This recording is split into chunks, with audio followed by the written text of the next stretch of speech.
Good evening and welcome to Primetime News and Mitv. I'm Victor Daniels.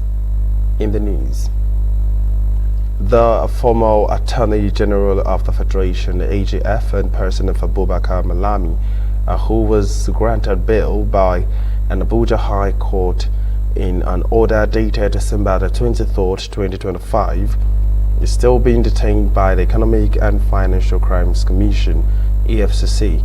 The ex-AGF's media aide, Bello Doka, in a statement on Wednesday, described the continued detention of Malami as illegal. He decried the alleged use of the media by the Commission to push inaccurate narratives about Malami, who had submitted himself for a thorough investigation and met the bail conditions stipulated by the EFCC. Doka stated that Malami's continued detention in the EFCC facility constitutes a breach of legal procedures and a blatant abuse of office by the Commission, and who were expected to respect and comply with court orders. He said that his continued detention puts the Commission on a position of an institution parading herself above the law when no Nigeria is above the law. Doka said Malami's media office viewed his further detention after being granted bail by a infringement of the ex-AGF's fundamental human rights. He raised the alarm that the disobedience of a court order by a constitutional created body like the EFCC will derail democracy and cast doubt on its ability to do justice to all Nigerians.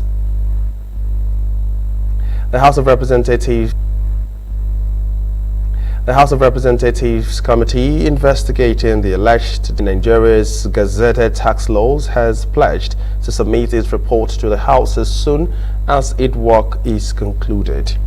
The chairman of the committee, Mukhtar Betara, gave the assurance on Wednesday following the inaugural meeting of the panel, which was held in Abuja on Tuesday. Betara chairs the 7-member committee constituted by the House after the adoption of a matter of privilege raised 2 weeks ago by a lawmaker from Sokoto State, Abdul Samad Dasuki. Dasuki had drawn the attention of the Green Chamber to what he described as troubling inconsistencies between tax laws passed by the National Assembly and versions subsequently gazetted and circulated, including the copies within the government offices. He alleged that some laws passed by the National Assembly and versions subsequently gazetted and circulated, including the copies within the government offices.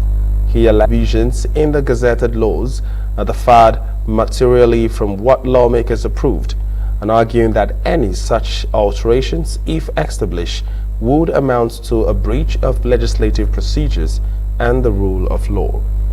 In a statement issued on Wednesday by the committee's media unit, Betara said members were united in their resolve to complete the assignment without delay. The committee has resolved to conclude its assignment and submit its report to the House within the shortest possible time. And meanwhile, the chairman of the Presidential Fiscal Policy and Tax Reforms Committee, in the person of Taiwo Oyedele, has said that Nigeria has fewer than 10 million active individual taxpayers, underscoring the country's narrow tax base and the urgent need for data-driven reforms at sub-national levels.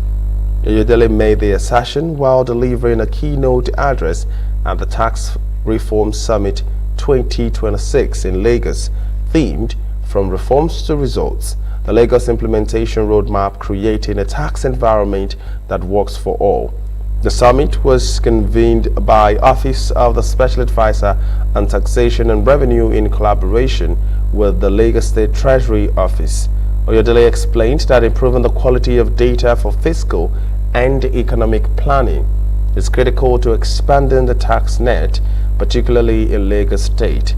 He said that reliable databases covering property registers, individual taxpayers, and fiscal operations were essential for effective revenue mobilization.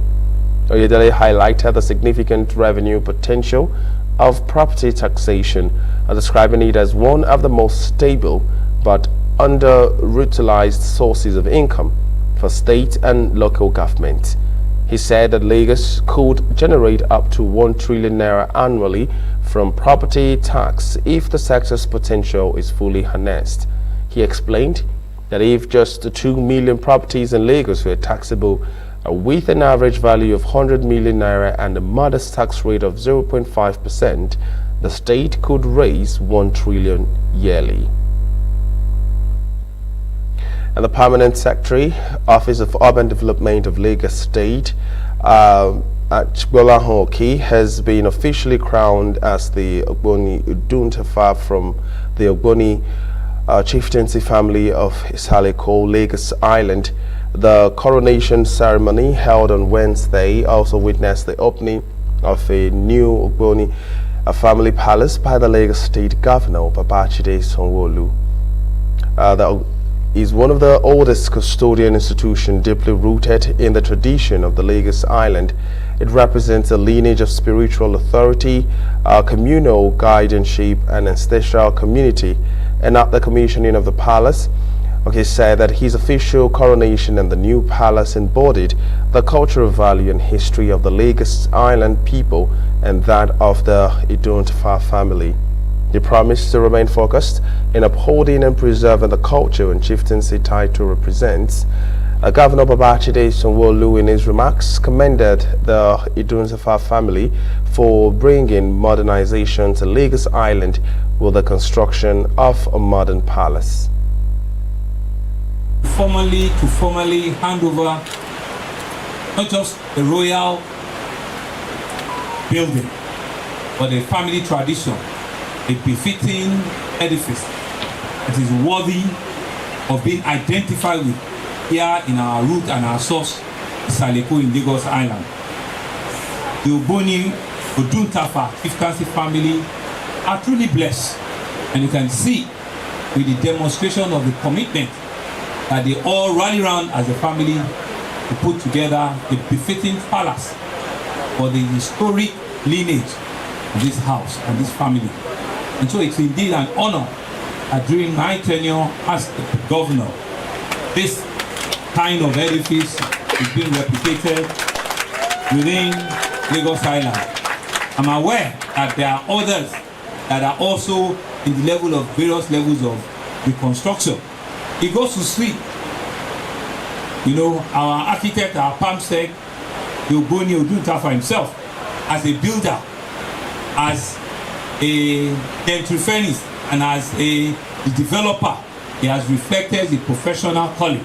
It's a next step in my life to go to what I've been destined to move to. Just to say thank to God and to the people that surround me, especially Mr. Governor. But when they are saying that somebody has an uncommon favor, he gave me an uncommon favor.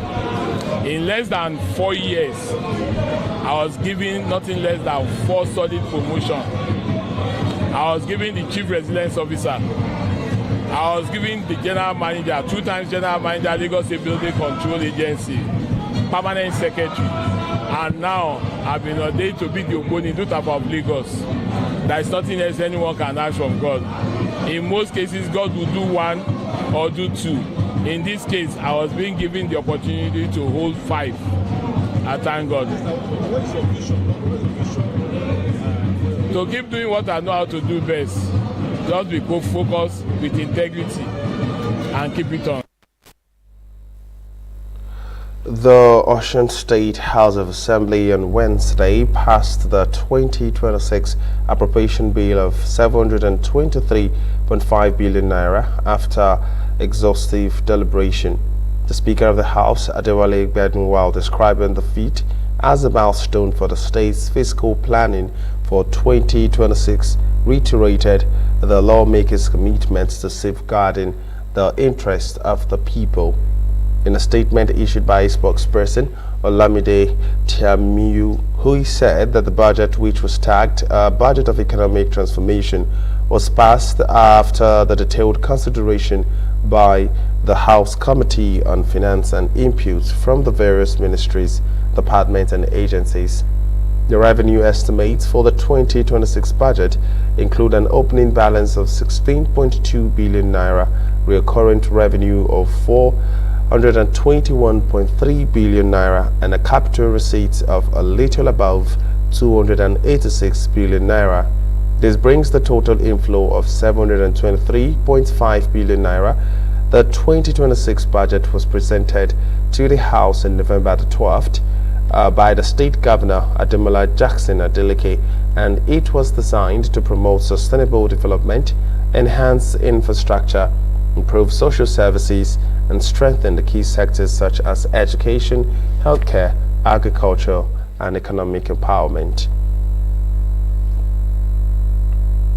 The Nigerian Army has deployed officers into Ugborodo ex-Kravos in Warri South, West local government area, Delta State, to maintain peace in the oil-rich crisis-ridden community. Ugborodo ex-Kravos is a major host to Chevron Nigeria Limited, an international oil company. The area has been enmeshed in a factional leadership crisis for over 4 years and sadly resulted last weekend in the death of a youth in Ogidigbeng, a community in Ugborodo, and the burning down of a house in the area belonging to a newly installed chief of Warri Kingdom. A report had it that the chief's car was among the valuables consumed by the arson attack on his property last weekend. The chief was allegedly at the palace in Warri to be decorated as a chief when his house and valuables were torched by the arsonist. In the meantime, the Army, in a statement signed by the Acting Assistant Director of Army Public Relations, Captain Iliasu Baho-Rijal, warned all parties in the crisis to embrace peace, stressing that it would not tolerate any threat to law and orderliness in the oil-rich community. The statement said that the Army would remain in the community to sustain peace, assuring that soldiers deployed would be professionally in their operations with respect for the rules of engagement. The statement further appealed for cooperation of natives and other residents. And that's it on the local news. We'll now take a short break. When we'll come back, we'll take some stories from the foreign scene.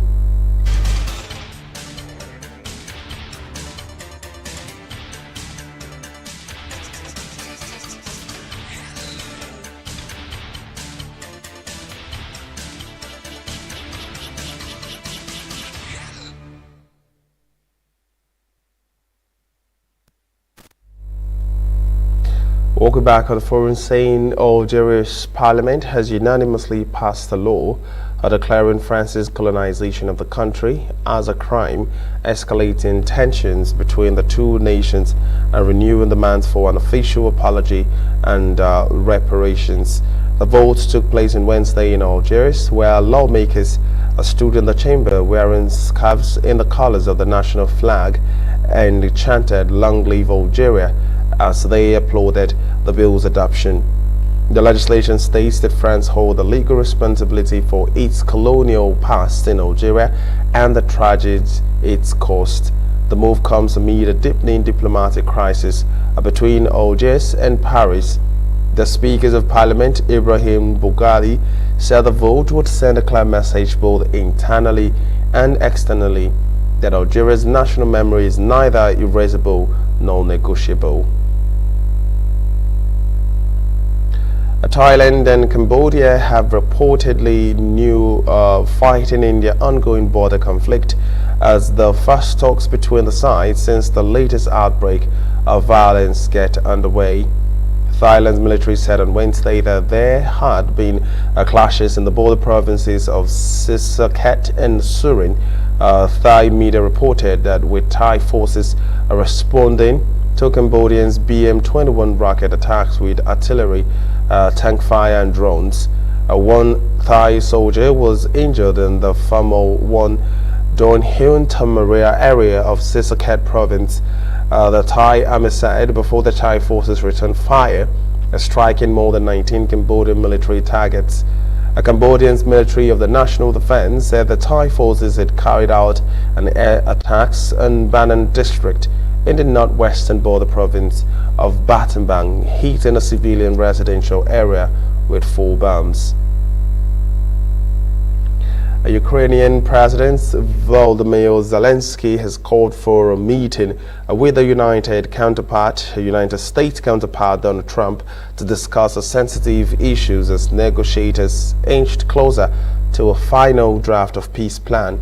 Nearly 4 years after Russia's full-scale invasion of Ukraine, Zelensky told reports in an embargoed briefing that the U.S. and Ukrainian negotiators had reached a consensus on several points aimed at ending the war, but issues including the territorial control of Ukrainian eastern industrial heartland remained unresolved.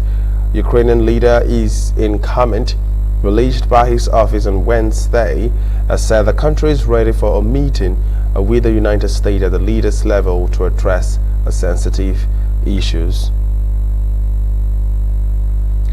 4 United Nations human rights experts have condemned the partial naval blockade of Venezuela by the United States, finding it an illegal armed aggression and calling on the U.S. Congress to intervene. The UN experts said in a joint statement on Wednesday that there was no right to enforce unilateral sanctions through an armed blockade. The U.S. has deployed a major military force in the Caribbean and intercepted oil tankers as part of a naval blockade against the Venezuelan vessels it considered to be under sanctions. They added that the A blockade is a prohibited use of military force against another country under the UN Charter.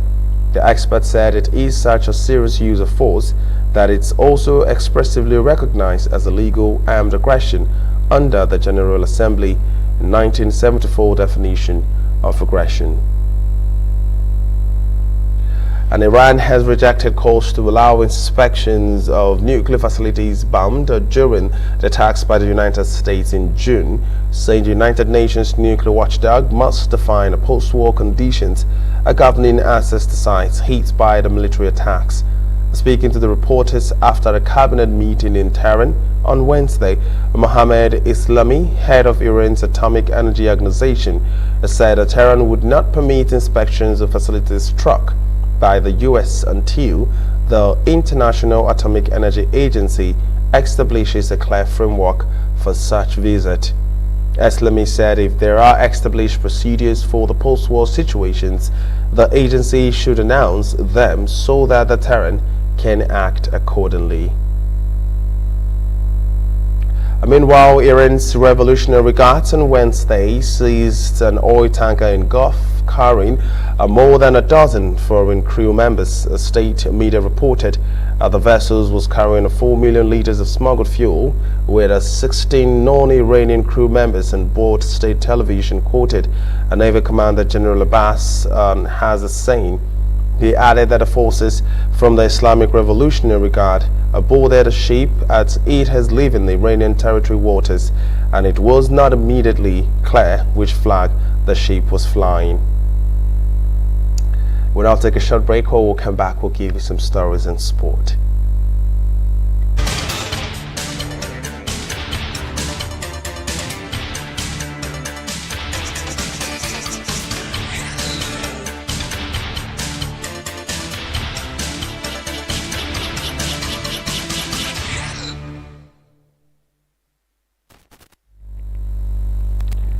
Welcome back in sport. Captain Riyad Mahrez scored in each half as 2019 champions. Algeria eased to a 3-0 win over 10-man Sudan in their opening game after the African Cup of Nations on Wednesday. Mahrez got the opener just 82 seconds to the delight of the Algerian fans, who made up the vast majority of the 16,115 crowd at the Moulay El Hassan Stadium in Rabat. The former Manchester City winger, now with the Al Hilal of Saudi Arabia, got his and his team's second goal just after hour mark, and Ibrahim Maza wrapped up the win late on. Algeria started in the best possible fashion in Group E.